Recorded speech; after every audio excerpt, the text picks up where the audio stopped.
Good evening, everybody. Thank you for coming out tonight.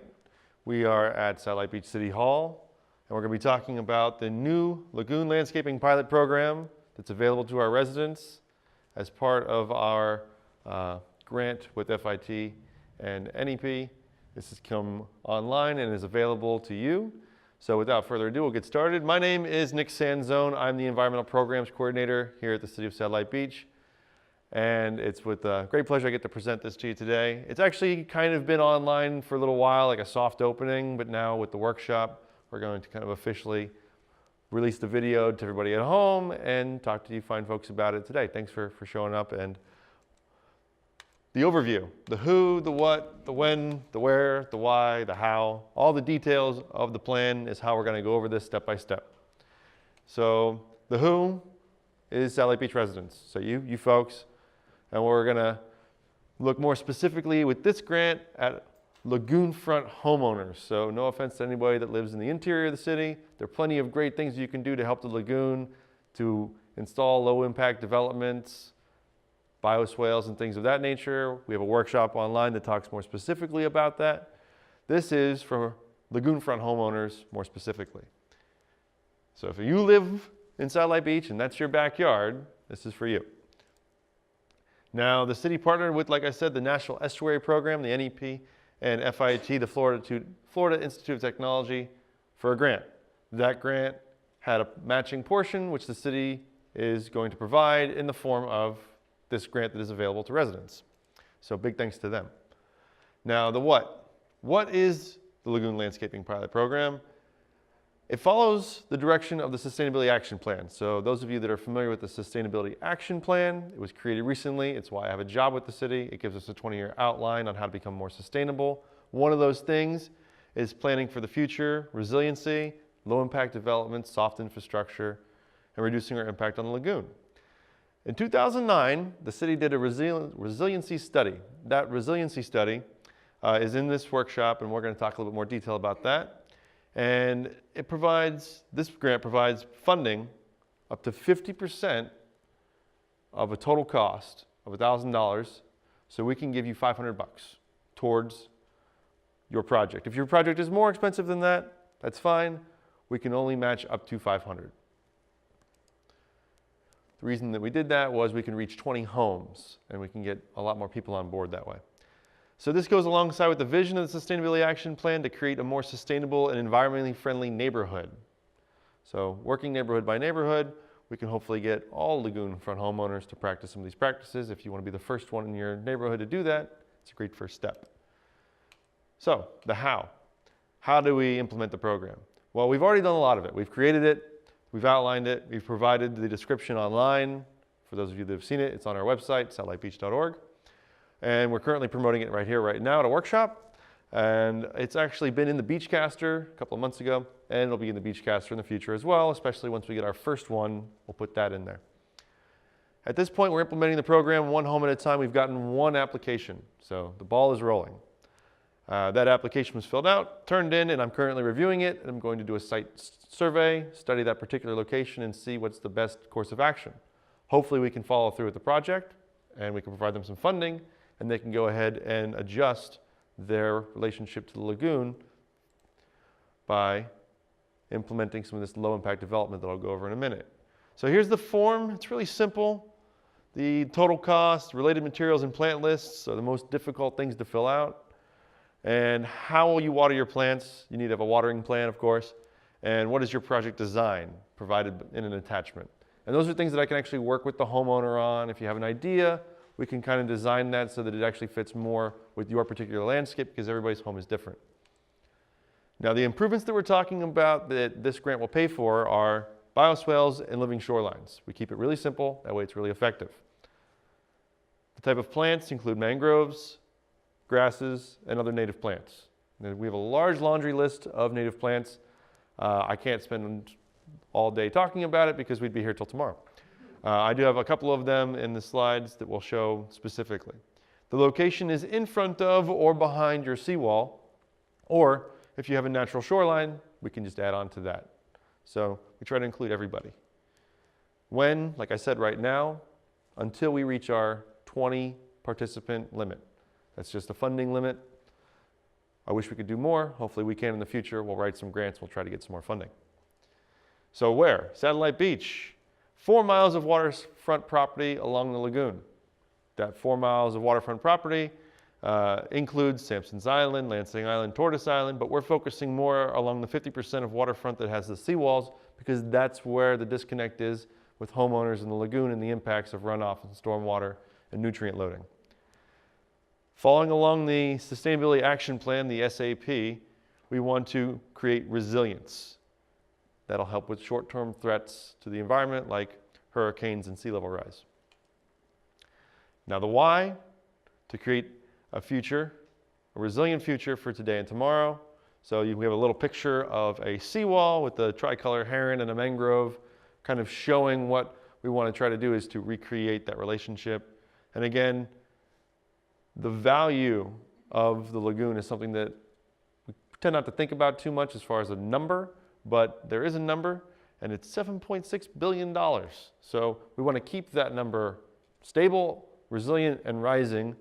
And if we increase our relationship with the lagoon, we increase our infrastructure that reduces stormwater impacts, we can increase the health of the lagoon and reduce impacts to seagrass and lagoon health. Now why again? Because seawalls are not the best choice for how to separate land from water. Vegetative buffers are better. They are more resilient. They absorb more wave energy. They don't refract wave energy. Now the data that we got from the 2011 in a assessing sea level rise report, we find that about 3 feet will rise by 2100. Pretty drastic when you think about sea level rise. So those of you that have seawalls that live along the lagoon, you may see some people are increasing the height of their seawalls. That's one response to sea level rise. Another response would be to increase your vegetative buffer zone. Because naturally, vegetative buffer zones are something that occurs in nature. When we look at natural ecosystems that aren't altered or urbanized, we find that they typically undulate. They create a small sand spit barrier area where shellfish and oysters can live, a mud flat, and then a red mangrove, black mangrove, white mangrove fringe that goes up along the dune profile. This is where all your wildlife likes to hang out, and this occurs everywhere from, well, the 32-degree line, wherever it is, 32 degrees, that's where mangroves can grow, and typically that's where you'll find these environments. That line tends to move, but typically beneath St. Augustine around Daytona and north, and then everywhere south of that. Now, we want to improve ecosystem health and create resiliency through restoration because we've lost a lot of habitat. Globally, we've lost around 80% of our mangroves, and we've lost 40%. Wait, I think I had that backwards. 40% globally and 80% along the lagoon. Because this is what it looks like in some areas now. You see the large eroded area on the right-hand side of the image.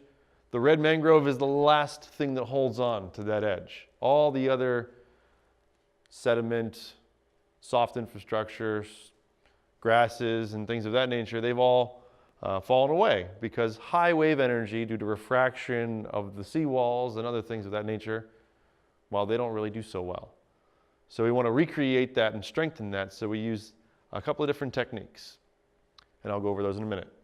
Now this is that resiliency planning that I was talking about. This is the map that you want to look at when you think of the future of the city. This has been used in numerous workshops. I like to use it because it is pretty dramatic and very visual. This represents sea level rise.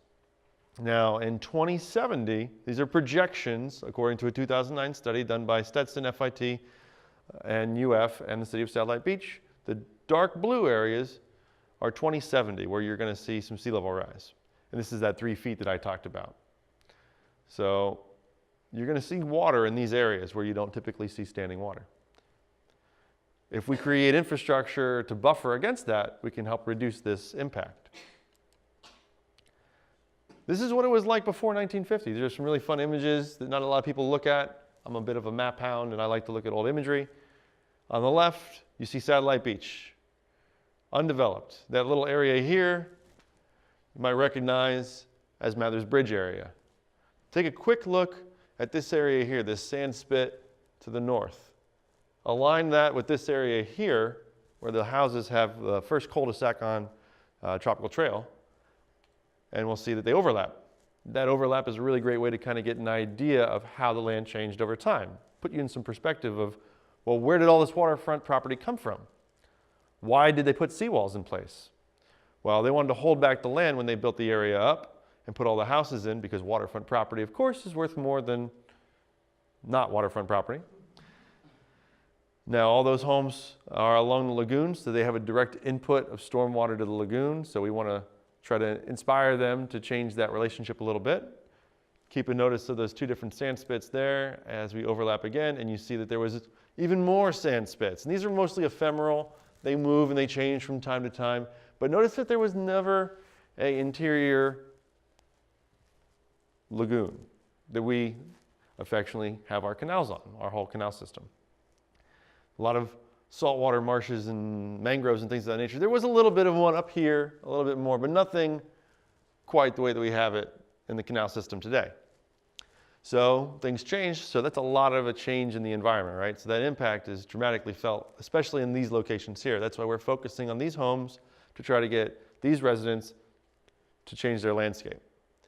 This is that same resiliency map, just blown up a little bit, and you can see where it impacts most of those homes. And Sampson's Island, of course, is going to be able to buffer a lot of that because it's highly vegetated. The plants will adapt and change, and a lot of that mangrove fringe exists in that light blue area. The plants will be just fine. That's what they're there for. That's how they work. Now that seawall that they've used to hold the land in from the water when they changed that landscape over the course of the last 70 years, well, the truth about seawalls is they fail. They erode and they refract. And when I say they refract, I'm talking about wave energy. The energy of the lagoon, when wind moves across it and causes wave action, that energy just gets directed in another direction. It doesn't get absorbed. Mangroves absorb 90% of wave energy. It's pretty impressive. So this is that same seawall. As you see it failing, beginning to fail, beginning to erode, beginning to expose its internal workings of rebar and things of that nature. It's still refracting energy. It's still protecting the land, but it's starting to fall apart. And eventually, some seawalls even erode on the backside. And if any of you live along the lagoon, this may be something that you're used to seeing in your backyard, is the erosion behind the seawall. Looks like a perfect place to put in a bioswale and to vegetate, in my mind. And that's where we're going to go next. The who is really important, because the who becomes the how. By following through, creating the relationships with residents, this program will allow all those different people to help spread the message of how their success story helped the lagoon. So we're going to work with those partners, those residents, their subcontractors. We're not going to be doing the work. We're just going to be kind of helping them go through the process to create plans for their homes that they'll submit, we'll review. And then once we get that final project completed, we can reimburse them each up to $500. That pays for a lot of plants, that pays for some rocks, some infrastructure, and some things of that nature that they can put in to create their lagoon-friendly landscape. We're going to do it together. So how can we convert this? This one's not too bad. This one actually has some stone in there. Helps reduce a little bit of wave energy before it hits the seawall. But we can do better. We can convert it into something with a living shoreline, something with a mangrove fringe that really helps block wave energy. And with the right relationship and education with DEP and other regulatory agencies, we can educate residents to trim those mangroves. Under the Mangrove Trimmer's Guide of the DEP, which I've read 17,000 times, if you keep it in the right zone, if you don't have a too long shoreline, it's not too wide, you can do this all yourself, which isn't that hard to do. It's just like trimming any other hedge in your home. It just happens to be along the water. So the plant selection is going to be important. So we're going to help them along with that, picking out grasses and mangroves. Oh, that does not look right. Well, that was supposed to be transportation. Sorry about that. I don't know why that's messing up. But the rocks are going to be important too, so we recommend coquina rock. Help stabilize the shoreline. It's really easy to plant in between coquina rock. Oof. I don't know why it's doing that. That's weird. But also the different types of plants. The Spartina grasses. A wide variety of Spartina grasses exist out there. They're mostly salt tolerant. They create great habitat, as you can see by the photos. Sea oxide daisy is another one. We have a lot of that out front of City Hall, in front of those vegetated areas out there. Handles salt really well. It does really good if it gets its feet wet. Railroad vine is prolific. If you've been to our community garden and you've been in the shade house recently, it's really growing like wild. Sunshine mimosa is something you could put a little bit further away from the water, but it's a great ground cover. So this, along with sea purslane, which is another good ground cover for a little bit closer to the water's edge, and about 30 other different plants that will help residents choose from, we can go ahead and pick and put out there and create living shorelines. So this one is really interesting because they have a nice oyster bag wave break instead of coquina rock. So there's all kinds of different ways you can create these living shorelines. Our big issue is that we're dealing with seawalls. This particular one is in Tortoise Island. It doesn't have a seawall, so this is really ideal. This particular homeowner wanted to change their landscape, so take a quick notice that they already had the coquina rock there, which is nice, but a lot of St. Augustine grass. They did a little bit of vegetation around the edges, but other than that, not too much going on. So we talked to them about their landscape. How is that going to change? Well, not too much along the edge, but if they had a seawall, it would change dramatically, and we would want to install a rock shoreline either in front of the seawall or on top of the seawall to help reduce wave energy on it, and then plant that riprap with vegetation. So this is what it looked like. They used coquina rock, crushed coquina rock as a kind of a substitute for sand. It's more natural. The plants took really well in it, and the plants all took off. There's a lot of dune sunflower and blanket flower. There's the sea purslane with the manatee over there. And then eventually the plants grew up taller and taller until we had a true living shoreline that was something that they were very proud of. Reduces a lot of nutrients before they enter the lagoon. All these plants are constantly uptaking nutrients, and that's the main goal. Get those nutrients out of the water before they go into the lagoon. So other options include bioswales. So bioswales, like the one on DeSoto Parkway, are really simple to install. It's just a lower area. A swale is just a lower area dug out roughly 2 feet deep and 6 feet wide where you plant native plants. So a lot of the same plants that we planted along the shoreline, we plant along the bioswale. If you can just imagine that you cut the bioswale in half, that would be your living shoreline, and the water's edge would be where the plants are in the middle. But with a bioswale, you just put the same thing on both sides. So we did this with a grant from the National Estuary Program and educational funding also from the DEP. And we began to remove the St. Augustine grass. And for anyone doing this type of program, removing the St. Augustine grass is probably the hardest part. You want to make sure you do a really good job at that, a very thorough job, because that grass will want to come back over and over and over again. So you want to really make sure you get that out of there first. Once that's all gone, create your zones. You want to know which plants are going to go where, who likes it wetter, which plant likes it drier, how big are they going to get. Create your zones, and then this is something that we'll help them with. And then plant your zones. And then eventually, it'll all grow in, and it'll look really nice, and it'll retain a lot of water before it enters the lagoon, reducing that total nitrogen, total phosphorus, nutrient loading, which causes algae blooms. The algae blooms cause eutrophication. That kills seagrass. That disrupts lagoon health. So we're trying to nip it all in the bud, so to speak. Try to take it before it happens and make sure that it doesn't happen, one home at a time. So with that, I'd like to thank our partners, the NEP and Florida Institute of Technology. And I'll move on to the second half, which is the educational portion.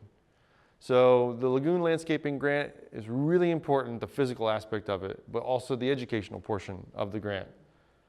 So this is in addition to that program. These two things kind of work together. There's a lot of grants that we write that coincide because they're related. So stormwater issues, nutrient loading issues, the DeSoto bioswale, all these things kind of fit together like pieces of a puzzle. This is when DeSoto was flooded on Earth Day before we did the planting.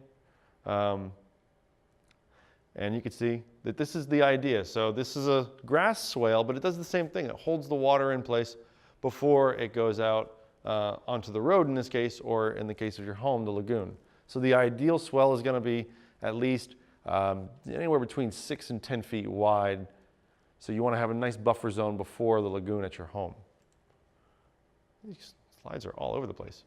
So again, reducing total nitrogen and phosphorus. There's some signage out there as part of this project, talking about both bioswales and native plants. So there's signage issues. Educational portion of that is always ongoing.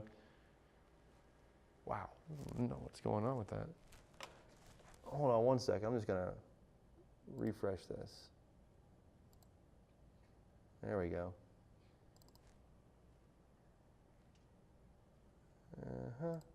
All right, that's much better. I don't know why it was doubling up. So the project focus is to create change in behavior. So this is the educational portion. So everybody that's part of this Lagoon Landscaping pilot program is going to get educational information that they can have at home. So when anybody asks them about that project, they can just direct them to our website. And they can go right to it, satellitebeach.org, sustainability tag, SEAS program, and that educational portion will talk about how it actually affects the lagoon. Come on.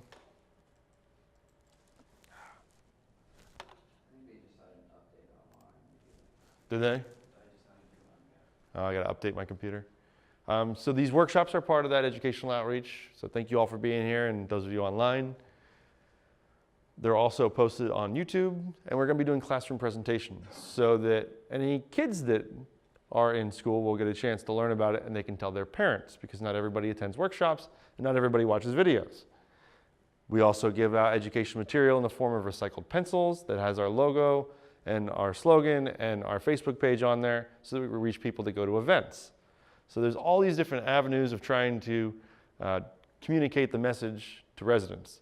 There was also a flyer that was sent out. Those of you that got the flyer, it was a trifold, had some information in there, and it was, again, talking about these types of projects and programs to direct people to the website so that as we continue to do more, like the Lagoon Landscaping Pilot Program, they can find out information.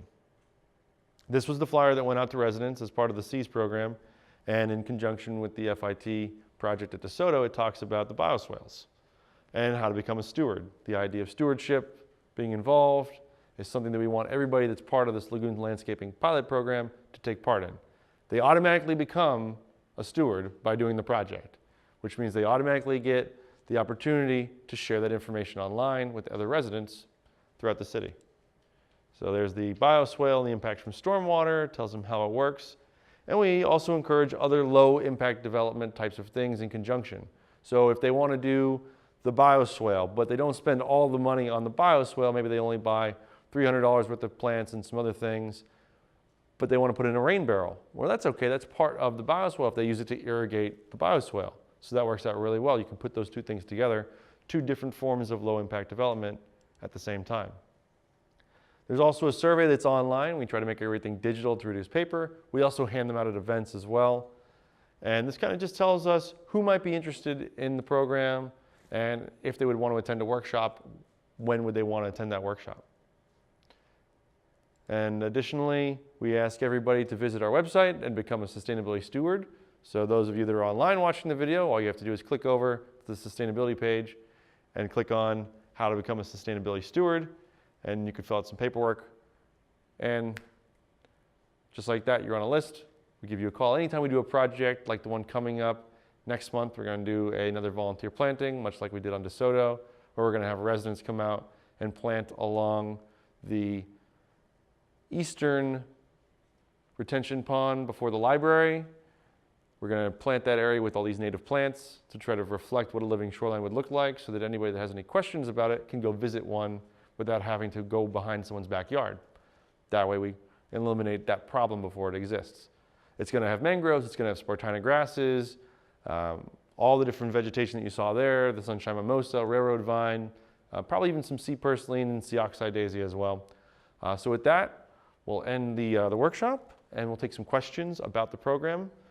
So thanks to the DEP for help funding the educational portion, the NEP for help funding the DeSoto Swale Project, the NEP and FIT for help funding this specific Lagoon Landscaping Pilot Program that we'll use to educate residents about opportunities to vegetate their shorelines with living plants and soft infrastructure. So with that, thank you very much. The next workshop is going to be on the 23rd of August And we'll talk specifically about dune restoration and dune vegetation, because I saw a lot of people stepping on the dunes after they were created recently. So we want to try to educate people about the importance of dune systems, because dune ecosystem health is really important, especially around hurricane season, which is why I did it in August. So again, any questions, feel free to ask, and I'll be happy to answer them to the best of my ability. If we have no questions, that means I did my job, right? So, yes, sir. Yeah, hi, I'm a foreigner from India Atlantic. Oh, okay. Yeah. So I'm just curious as to what kind of interchange you have of information, projects like this with other neighboring cities, because I think by sharing this among different cities, even if it was just a once a quarter meeting or something, would be helpful, because I'm sure that other cities could utilize this approach too. Perfect, great question, thank you. So we are currently involved. I attend a number of different organizational meetings. One of them is ESERT and NERT. Those are Eastern Restoration Teams that have a number of partners and individuals that go to the meetings, from the DEP to Brevard County to the far-reaching northern ends and southern ends of the lagoon, where we talk about programs just like this. Currently, FARA, who is, I believe, with the county, is designing a lagoon landscaping pilot program for contractors so that they can become more familiar with this type of work.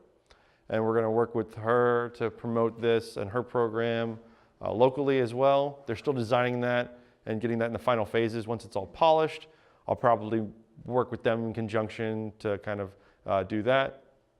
Additionally, the City of Indian Atlantic and Vinnie Toronto is a great resource for anybody in Indian Atlantic to talk more about bioswales, living shorelines, and natural ecology, and how that benefits the lagoon. In Cocoa Beach, the sustainability board over there is starting to kind of take hold, and they're going to be working on some projects similar. Our sustainability board has tried to help other sustainability boards get on board with those types of activities, and I work personally with them as well. And when it comes to the city of Melbourne, there's a number of organizations that do a lot of this work. The zoo does a lot of this work. There's a lot of personal contractors and landscapers that do a lot of this work, that will work with the individual resident to try to reach out to, if they can work with a nonprofit, if they can work with a contractor to create a relationship where they get educated about their options. That's the first step. So thank you. Yeah, that's fantastic. Can you give me some idea about the dune restoration meeting that you'll be having? Okay. Roughly. So we're still creating that. I kind of create each one each month.